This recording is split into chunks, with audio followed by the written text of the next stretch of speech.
So, welcome to our second lesson on Before You Were Mine by Marilyn Monroe. Last lesson we looked at the story and what's happening in the poem, but today we're going to delve deeper. We're going to do some analysis of key quotes, and we're going to look at some techniques and also talk about motifs. So I'll read the poem again. I've got some pre-prepared pictures that you may or may not think are any good. And then you can have a few seconds each time to look at the poem yourself. This has got to be interactive. This isn't just sit and watch and kind of semi-browse the internet on your phone at the same time. You've got to get involved. So have a copy of the poem nearby, hopefully your anthology. Maybe you can make some notes and annotate as we go along. I can't write everything down. A lot of it's going to be me talking. So take it in, note it down. So get a copy of the poem. We're going to read the poem again. It's a beautiful poem. I love this one. And then we're going to go through key quotes and the techniques from Before You Were Mine by Marilyn Monroe from AQA Love and Relationships Anthology. Are you ready? Okay, here we go. Before You Were Mine. I'm 10 years away from the corner you laugh on with your pals, Maggie McGeaney and Jean Duff. The three of you bend from the waist, holding each other or your knees, and shriek at the pavement. Your polka dot dress blows round your legs. Marilyn. I'm not here yet.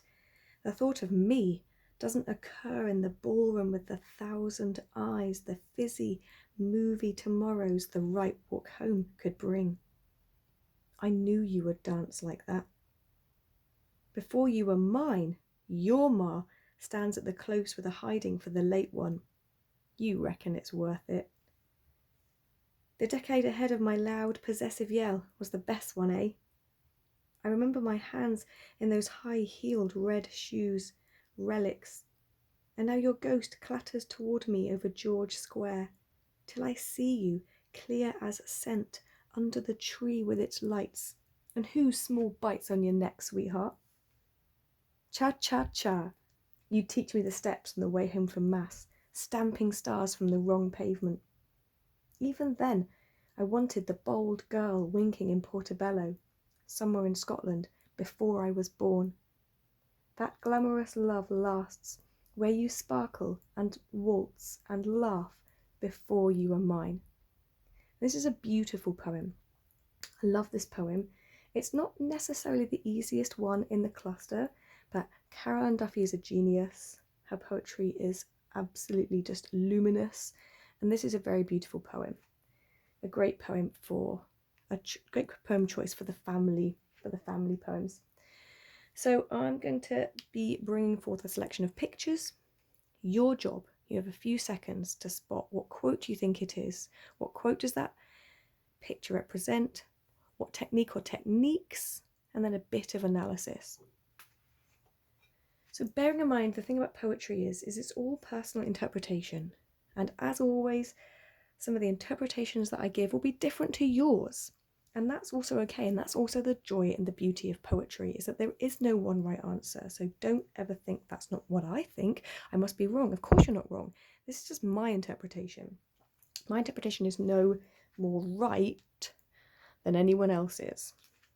Just, it's just my interpretation.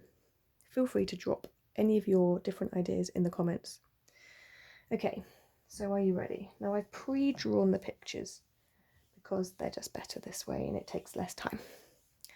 So if you watch the previous video, some of them you'll recognise, but there are some new ones. Some of them I've redrawn because the ones before were a bit rubbish. So, first one is this one. This one here. What quote do we think this represents? What technique or techniques? Because the thing about poetry is there's often a range and analysis. What could we say about it? What does it mean? What does it suggest? What does it represent? So, we've got a few more seconds. Then we're going to write some stuff down. This is a pretty easy one, especially if you watch the previous video, which you definitely should do, and then watch all the rest. Okay, so for this one, this is what Caroline Duffy has already explained before in interviews, that the poem is based on, she's looking at a photograph, a real photograph. It's an autobiographical poem, and she's looking at a photograph of her mom when her mom was young, when her mom was a teenager. And she looks at this photo, and that's kind of like the catalyst for the poem and the catalyst for all these feelings that pour out. And for me, the quote this is, with your pals, Maggie McGeaney and Jean Duff. So there's a number of things going on in this line. In terms of techniques, we've got the word pals here. We've got the word pals, which is this kind of deliberate use of colloquial language. Creates kind of a sense of fun, a sense of informality, and it really reinforces youth. Your pals, your mates. It's because it's reinforcing that this is when her mum was young, hanging out with her mates, hanging out with her pals.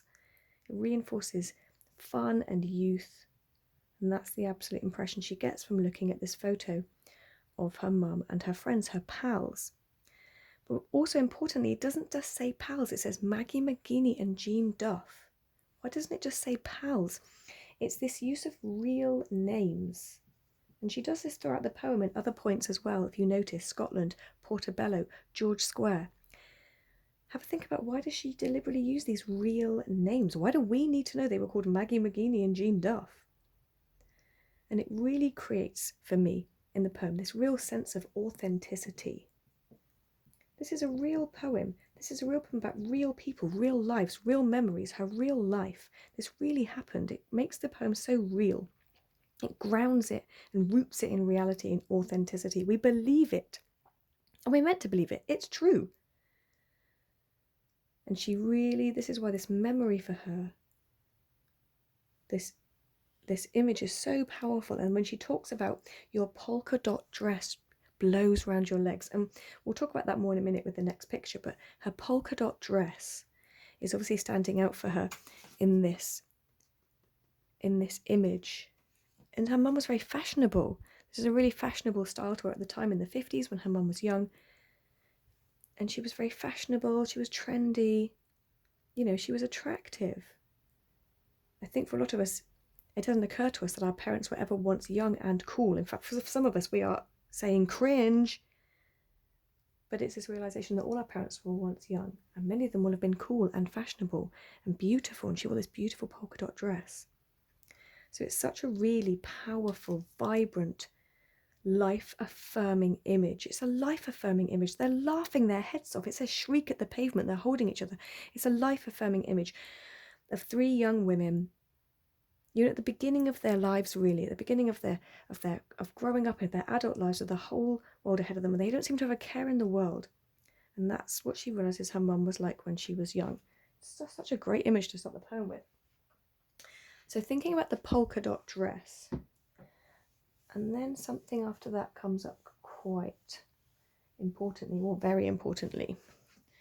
So I didn't draw this one myself. I actually copied this off the internet because my drawing skills are not good, but I'm still pretty happy with it. So this one, yeah, good, huh? I know, might apply to be an art teacher as well. What quote do we think this is? What technique and what analysis, what are we going to say about it? And try to not get too hung up on technique spotting. Poetry is not about technique spotting. I spotted a simile. That's not what poetry is about. Poetry is about meaning, what it says to us, how it speaks to us. We have to spot techniques and we have to mention them because they're how the poet crafts their text, and it's also in the mark scheme, but focus more on what it means to you, what it says to you. How does it speak to you? So, a few more seconds. What quote do you think this is? What technique, or you might call them methods, and what are we going to say about it? So if you didn't know, this is my drawing of Marilyn Monroe. And then Duffy actually says, Marilyn. She puts it in this single sentence. It's really good. Marilyn, your polka dot dress blows round your legs, Marilyn. So her mum is not called Marilyn. And unlike what some of my previous students wrote, her mum is not Marilyn Monroe. Obviously, unless Marilyn Monroe was actually also secretly giving birth in Scotland in between making Hollywood movies. She's comparing her mum to Marilyn Monroe. There's a really famous image of Marilyn Monroe, the Hollywood star, in which she's wearing this beautiful dress, and there's this big breeze that's actually coming up from a vent beneath her, and her dress all blows up, and it's all very beautiful. It's a really iconic image. And when she looks at this photo of her mum with her polka dot dress blowing around her legs, it reminds her of Marilyn Monroe. And in a way, she is comparing. She kind of calls her mum Marilyn. And this very use, it's this use of this metaphor here to say that in a way her mum is Marilyn Monroe. And Marilyn Monroe was this absolute Hollywood icon, the epitome of beauty and glamour, and that's what she sees in her mum in this image. Her mum is an icon to her, so beautiful, so glamorous, shining like a Hollywood star to her in this photograph, and compares her in this way to Marilyn Monroe, and this allusion to glamour and Hollywood and how much she admires her and idolizes her. And it's a really beautiful thing to realize that she feels this for her mother. I'm just going to leave this for a bit longer because I was really proud of this picture. So go away on the internet and look up this picture. Just type in Marilyn Monroe dress and you'll see the real version of this image. And this obviously would have been very important for context, because when her mum was young in the 1950s, that was the era when Marilyn Monroe was arguably one of the biggest Hollywood stars in the world. So to compare her to this, it's idolizing her, it's almost deifying her in a way. Okay, bye Marilyn. Boop boop be doo. Okay, so the next one. This one I didn't copy off the internet, so it's not nearly as good. This involves stick people. Okay, here we go. What line from the poem, what quote do you think it is? Technique or techniques? There's probably more than one in here. And what would we say about it? What does it mean? What does it suggest? This one. So what have you got? Hopefully you've got, when she talks about the ballroom with the 1,000 eyes. And this is a really interesting line in the poem. And there's a number of different interpretations and a number of different possible techniques and methods. So the literal interpretation here is her mum went to a ballroom. In the 1950s, she would go to the ballroom and do ballroom dancing with your friends. It was where you would, meet a boy, meet a guy, go on, start dating. And this was what her mum was doing. This was all about, fun, again, living life and the fun, vibrant. But it's this whole thing here of the ballroom with the 1,000 eyes. This is the bit that's actually very interesting. So we've got two possible interpretations and two possible methods, really. So 1,000 eyes could actually refer to, they're not floating around in the sky in the actual, I think in the poem, it's about how many people, 1,000 eyes, all the eyes of the people in the ballroom. So, and this is a pretty big ballroom, I suggest we might have an example here of hyperbole. It might be exaggerating. And for me, Duffy thinks that all eyes were on her mum. Because obviously she's idolising her mum in this poem. Her mum, she compares her to Marilyn Monroe, a movie star, the most beautiful woman in the world at the time. So the hyperbole here is almost exaggerating that she imagined there were just thousands of eyes on her mum, all gazing at her, looking at her, because her mum was so glamorous and so beautiful and so wonderful. And that's really indicative of how she feels about her mum. But we've also got, arguably, a metaphor here, because the thousand eyes could also refer to the glitter ball, the disco ball. And with each little facet of the disco ball reflecting out the light, like these are the eyes here on the disco ball.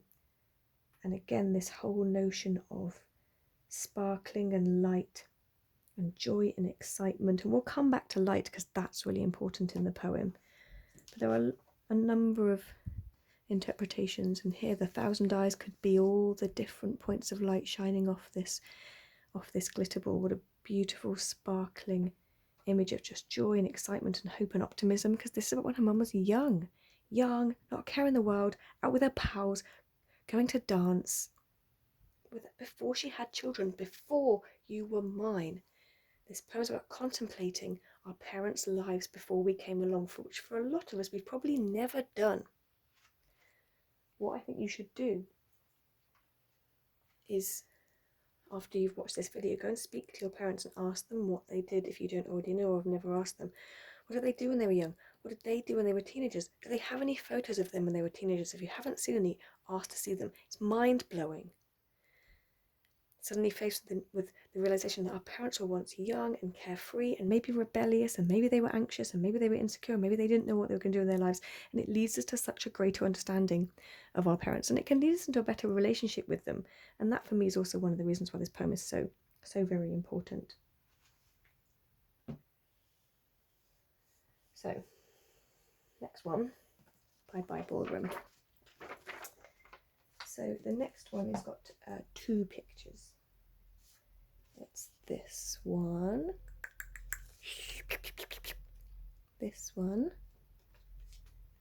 and this one. I didn't really like action. So these 2 together. So bear in mind there's no cup of orangeade in the poem, and this is called a clapperboard. Action. What line does this represent? What quote in the poem? What technique or techniques, method or methods, whatever you call it, do you think we can spot? And what does it mean? What does it suggest? And if you really want to be jazzy, what other lines in the poem can it link to? Because the thing about poetry is try to not just think about a poem about deconstructing it into pieces like a jigsaw. This quote means this quote means this. Try to see patterns. A poem is to be taken in its entirety. It tells a whole story. So maybe think about if there are any other lines or images in the poem that this is for when you are making a film. Action. Okay. So what do we think? So this is a great line. This is a really good line. Comes just after her talking about her mum being in the ballroom, and she says the fizzy movie tomorrows the right walk home could bring. So there's a lot going on in this line to deconstruct. There's a lot. So what does she mean? The fizzy movie tomorrows? Is it that she thinks that tomorrow her mum's going to be in a movie? The right walk home. What does she mean, the right walk home? What's the wrong walk home? So let's think about it. So she was just talking about her mum being in the ballroom. And who do you meet at a ballroom if you're a girl? Well, if you're heterosexual, which not everybody is, then you might want to meet a boy. And then that boy might offer to walk you home. It's a form of like courtship. I think today, I don't know, they send you a selfie. Great, thanks. But they would offer to walk you home. And if they offered to walk you home, that meant, I like you. Shall we take this somewhere? Do you want to start dating me? So she's talking about the right walk home. If a boy offers to walk you home, and if it's the right walk, if it's the right one, it might bring you fizzy movie tomorrows. Fizzy for me is that whole sense of excitement, like actual butterflies in your stomach, like bubbles in your tummy, that feeling you feel that you can only really feel when you're a teenager. Those insane crushes you feel when you're a teenager, which in some ways are kind of more intense than when you actually fall in love with someone. It's like a form of madness. And this whole idea of the fizzy, the sheer excitement of the right walk home if you meet that right boy. Movie tomorrows. The idea that maybe then your life, your future will pan out like in the movies. You'll have that Hollywood romance and that movie romance, happily ever after, meet your Prince Charming, etc. And that whole sense of optimism and hope. And when the future is just this blank slate, and her mum wondered whether she was going to meet that right boy, her Prince Charming, was it going to bring her that movie romance? It's just such a beautiful line. There's so much going on in it. And we've obviously got here, we've got the adjective in Fizzy. We've got the metaphor in movie tomorrows. It's really great. And this notion of the right walk home. This is also maybe a pattern we might spot in the poem. There's lots of patterns in this poem, language patterns, imagery patterns. And this as well here, films, movies. Okay, so I'm not writing down all the analysis, it would take too long and there's not enough room, so hopefully you're noting some of this down. Okay, so next line. This one, not my greatest drawing. Just terrible hair. What's this, lockdown hair? Really sorry. Stick person, I gave you this hair, but that's it. That's what you get. Maybe that's why she's angry. Maybe she's not angry about the line in the poem. Maybe she's angry because this is her hair. Who knows? So what line do we think it is? Method or methods, technique or techniques, and what does it mean? Really importantly, what does it mean? What does it tell us? And think about because there is kind of a story going on here. Mum goes to the ballroom. All eyes are on her. In Duffy's mind, bearing in mind we don't know if that's actually true, she kind of imagines that. Then maybe she has the right walk home. And then it says, your ma stands at the close. That's like the end of a road. Stands at the close with a hiding for the late one. There might be some words in here you don't necessarily recognise. This is, again, a slang term for giving someone a bit of a slap, basically. Smacking your children. If you give someone a hiding, you're smacking them. With a hiding for the late one. Who's late? Who is the mum going to smack and why? So I think we can safely assume that Caroline Duffy's mum came home late, stayed late at the disco, maybe walked home with a boy, who knows, and she was late, and the mum is really angry. Her mother.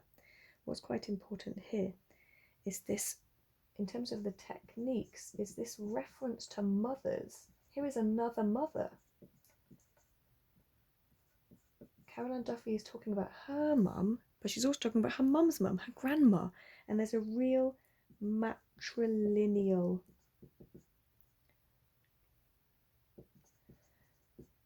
sense in this poem.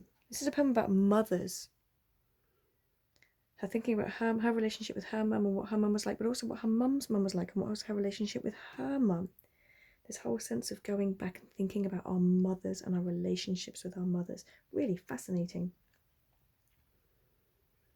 And also what I really like is that afterwards it says, you reckon it's worth it. You reckon it's worth it. That's what comes after this. You reckon it's worth it. So the mum comes home. Caroline Duffy's mum, gets a slap because she's late, but she's like, yeah, it's worth it. I had loads of fun. And seriously, the tone of admiration here is so obvious. Her mum was rebellious. This whole idea that her mum was a rebel. Came home late, got a smack, sucked it up, dealt with it. Yeah, all right. It's a price I'm willing to pay. The absolute tone of admiration for her mum being a rebel here. And again, this whole journey of really delving into what her mum was like when she was young. Beautiful, glamorous, fun-loving, popular, outgoing, gregarious, went out dancing, rebellious. An amazing picture is built up in this poem of of the mother. It's just really great. Really, really great. It's one of my favourite poems by Caroline Duffy, and easily one of my favourites in this anthology. Okay, so the poem kind of shifts now. Hopefully you've spotted the shift that takes place in the poem. So the next one is this one. I'm quite proud of these. So this is pretty obvious, this quote, but we need to really think about what it means. What does this image mean in the poem?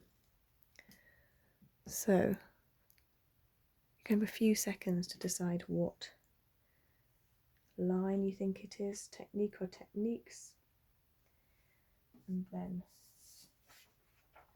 what does it mean? I'm going to write red for this one, hopefully we can see it. So the shift has taken place in the poem because now Caroline Duffy's been thinking about the past and now and her mother's life, and now Caroline Duffy is born and she's a little girl thinking about that time, and she says, I remember my hands in those high-heeled red shoes. There's so much going on in this line. It's a great line. Seems quite simple, but it really isn't. Okay, whose red shoes? I remember my hands in those high-heeled red shoes. Well, they were her mum's shoes. What's important is after this it says this, relics. And it's important that we know what the word relics means. So let's take it down bit by bit. So for starters, high-heeled red shoes. And these shoes are quite a powerful symbol. They symbolise the mum. High-heeled red shoes. What do we think of that? What do we think of someone who wears those? High-heeled red shoes, and we're talking, you know, glamour, real glamour, beauty, you know, attractive, sexy. We're going to have to be really, you know, not be coy about it. High-heeled red shoes, is that her mum was sexy. She was a red passion. That's what her mum wore. But this is important. This word, it says relics. What's a relic? So a relic is something very old, something you might either dig up. If you're on an archaeology dig, you might dig up an old Roman coin from the ground, and that's a relic.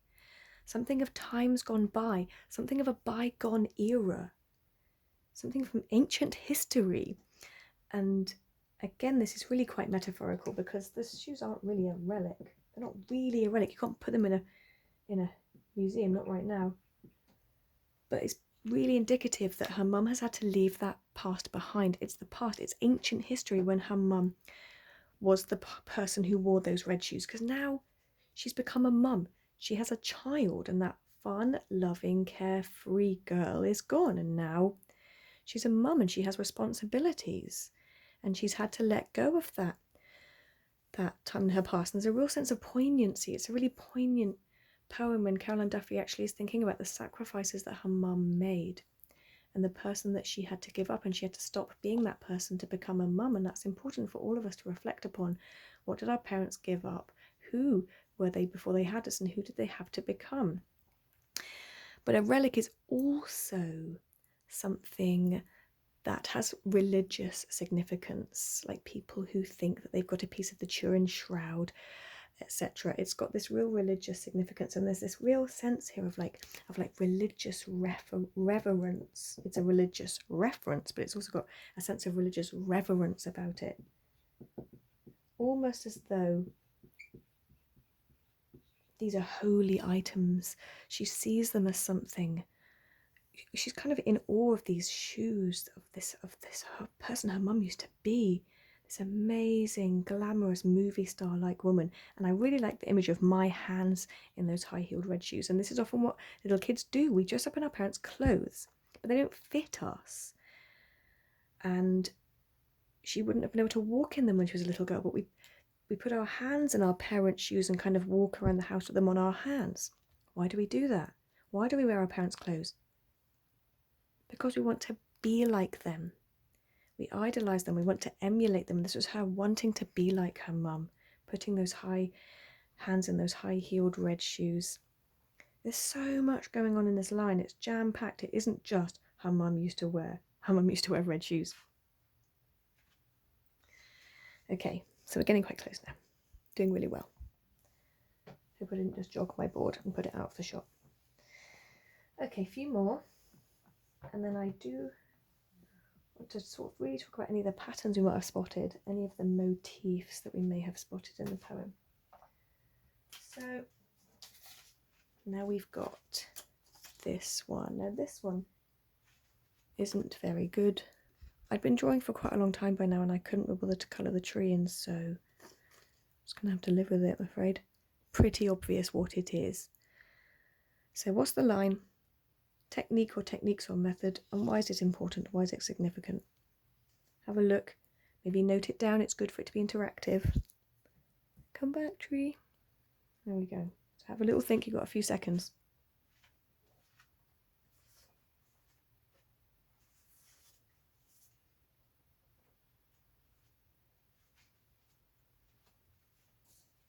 Okay, so what's this one? So now she says, under the tree with its lights. And I mean, we can assume it's a Christmas tree. Not entirely sure if that's relevant. Maybe you think it is, you decide. But for me, really, what do you think is the most important word in this quote? For me, it's lights. Under the tree with its lights, and this whole use of light imagery here. And it creates this real sense for me that her mum is spotlit, that her mum is glowing in this light.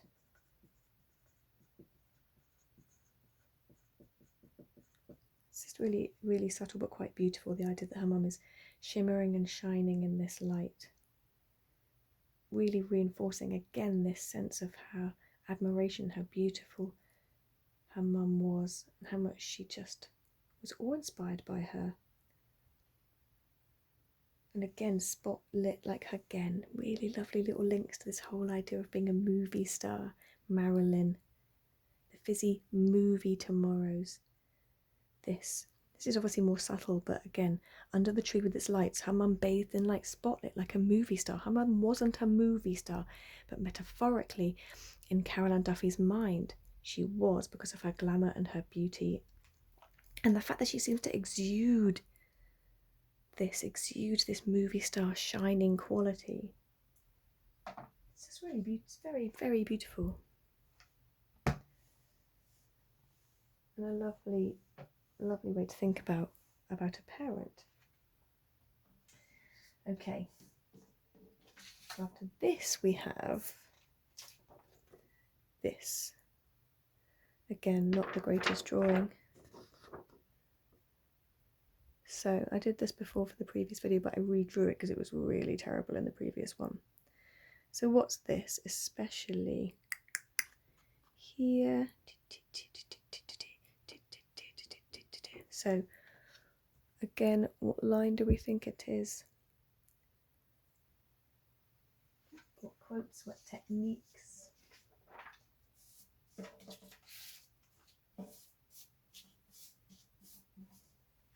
Okay, so this is, again, obviously this part of the poem is when Carol Ann Duffy has now been born and she's thinking about her actual memories of being a little girl with her mum.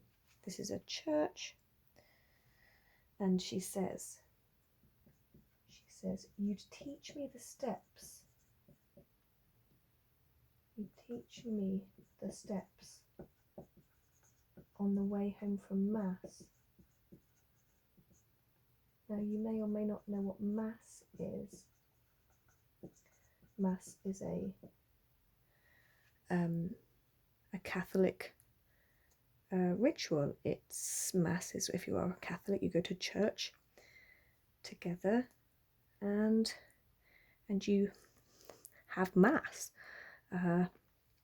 So her mum was a Catholic. She grew up in Scotland, in a very Catholic town. But what I really like, because this is not a line about religion, it's about what did the mum do on the way home? You'd teach me the steps on the way home from Mass. So her mum would teach her the dance steps on the way home. Great. And what I really like here in this line is the juxtaposition. Because, you know, Mass, you're meant to be quite serious and quite sombre. You're definitely not meant to be dancing around in the church. And the juxtaposition between the mum went to Mass, but on the way home she taught her daughter the dance steps. And it just really reminds us that her mum was still that bit of a rebel, and she still had maintained that element of her youth. She hadn't lost it all. Like when Karen Duffy said, "I knew you would dance like that." Her mum was a dancer. She loved to dance when she was young. And then when she grew older and had a child, she had to relinquish a lot of her life. So many aspects of it became relics, but she still held on to things like the dancing and the fact that she passed it on from mother to daughter. Again, that sense of a matrilineal line in the poem, relationships between mothers and daughters, is just really lovely. Very, very lovely. And that whole idea that her mum still had maintained some of her fun-loving, rebellious character, even though she'd had to grow up and become a different person. So, a couple more now. So directly afterwards, we see this. What does this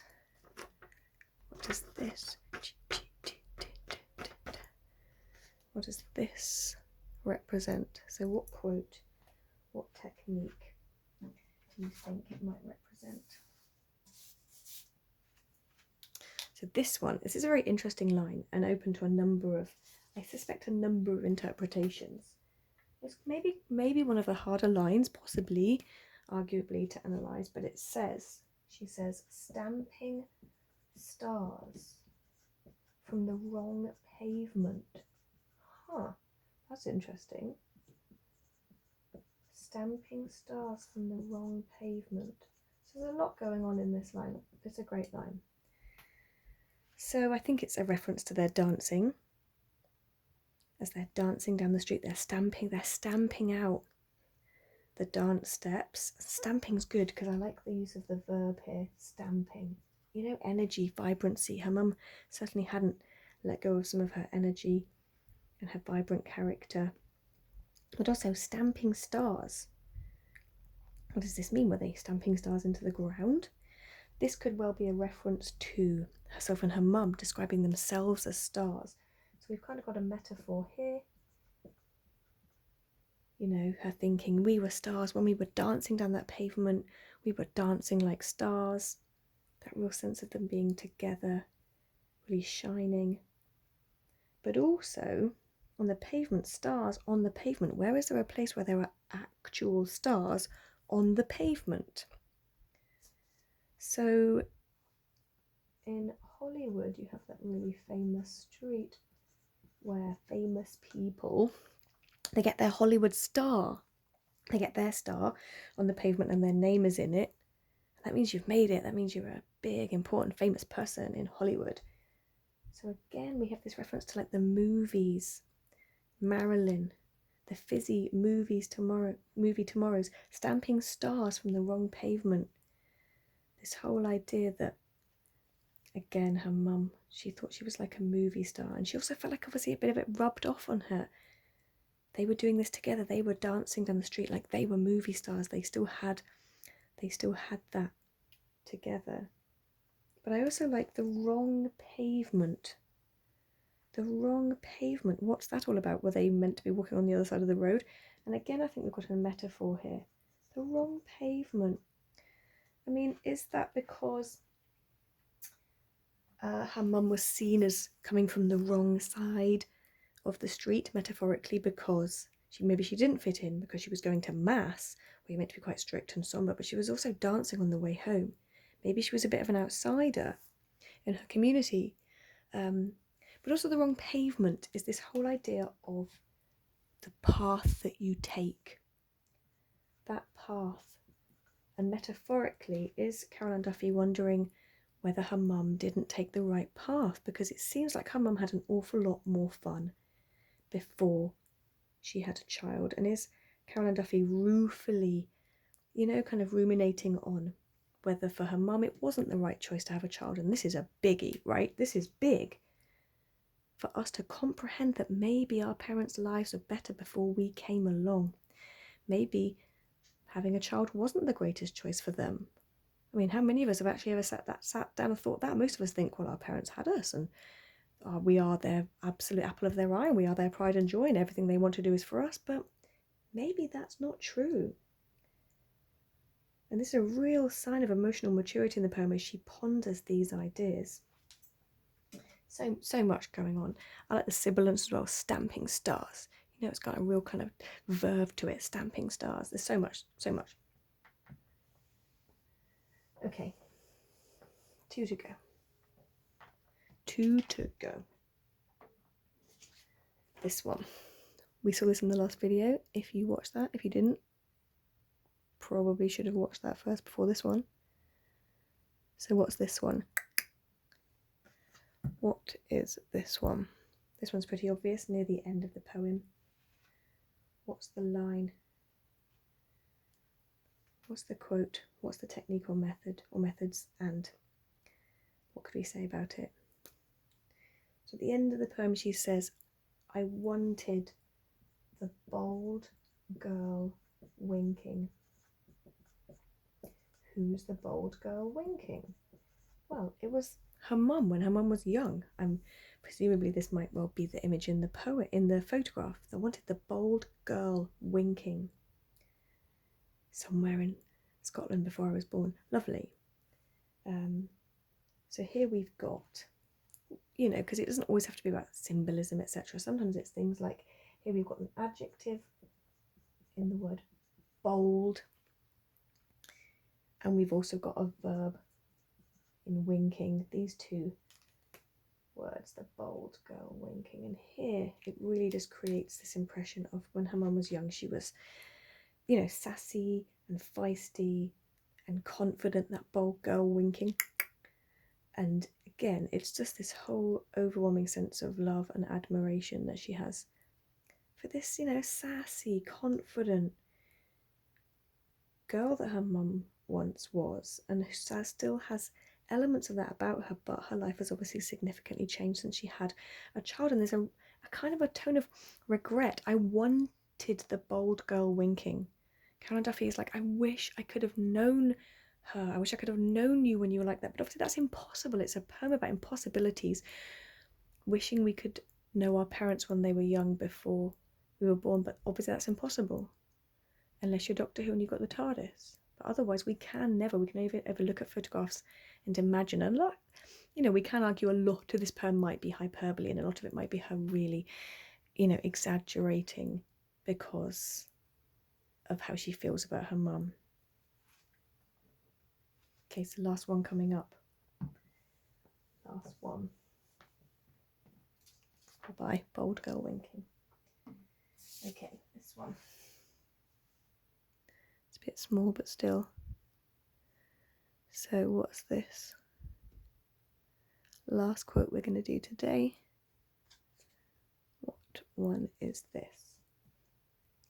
And I really love this line. It's quite simple, but I really love it. The end of the poem where she says, where you sparkle and waltz and laugh before you were mine. And this is really quite a lovely line. And we've got, for me, the keywords are sparkle, waltz, laugh. And we've got these really key verbs here. And this power of 3, where she really imagines her mum when she was young, where you sparkle and waltz and laugh. And again, this idea of shining and dancing and laughing, so carefree, so fun-loving, just loving life before you were mine. This real sense, and it's a really magical image. It's actually a magical image to end the poem on. Almost creates this kind of fairy tale sense of her mum. And yeah, maybe this poem is sentimental, and maybe she's really exaggerating just how amazingly beautiful and glamorous her mum was. But, you know, often we do idolise our parents. And that's okay. So, before we go, let's just have a quick think about some of the patterns in the poem, rather than just thinking about these poems as the quotes as all being separate entities. They're not. That's not how poetry works. So let's just have a look at some of the patterns. We've kind of talked about them as we went along, but now let's really consolidate it. So let's just think about this line, the ballroom with 1,000 eyes, and this, where you sparkle and waltz and laugh, and stamping stars from the wrong pavement, and under the tree with its lights. What have all these got in common? Because it's about finding patterns as well. What have all these got in common? Hopefully you've guessed that it's light. And let's have a think about what technique this is. When a poet uses a repeated idea, you know, or an image. It's not a theme, because this technique is used to convey themes. What do we think this is? So it's a motif. And Duffy uses a number of motifs in this poem. And the motif of light, the ballroom with 1,000 eyes, stamping stars, under the tree with its lights, where you sparkle, sparkle. And she uses, again, this motif of light in the poem, because it creates this real sense of her mum being this shining figure, almost kind of like superhuman, you know. She imagines her in the spotlight, like a movie star, shining with beauty and joy and the exuberance of youth. And it really does exemplify how much love and admiration, how she's kind of starstruck by her own mum. That's pretty incredible. That is pretty incredible. So let's also think about another motif in the poem. I'm going to keep the stamping stars, take these ones away. Okay, but also bring back the Fizzy movie Tomorrows and the reference to Marilyn Monroe. What have we got here? What have we got here? Another motif. What is this? What motif do we have here? And here we kind of have the motif of, you know, of movies, or the motif of Hollywood that she uses. Her mum is not a Hollywood star. Pretty sure she's never been to Hollywood, not in any movies. But it just reinforces that to her, her mum was a superstar. Her mum had star quality. Her mum was beautiful and glamorous. And she idolises this image she has of her mum as a young woman. Whether or not that image is true or fabricated a bit in Carol Ann Duffy's head is kind of irrelevant. It's a poem about how we feel about a parent. And a parent at a stage in their life that we can never know them. Fabulous. So I think that'll do. If you have any questions, drop them in the comments. I hope you enjoyed this video. There's so many things that obviously, other things that could be talked about in relation to this poem, so many other things, but otherwise this video will be 3 hours long. So this was fun. I liked drawing these pictures. I think I'm going to do Eden Rock next. It's a great poem, pretty challenging, but I do like it. So yeah, going to leave you with that image. Have a lovely day. Stay safe. Make sure you do reading. Do try to do more reading than social mediaing is my general advice. Still go on social media, but, you know, reading. Yeah, take care. Laters.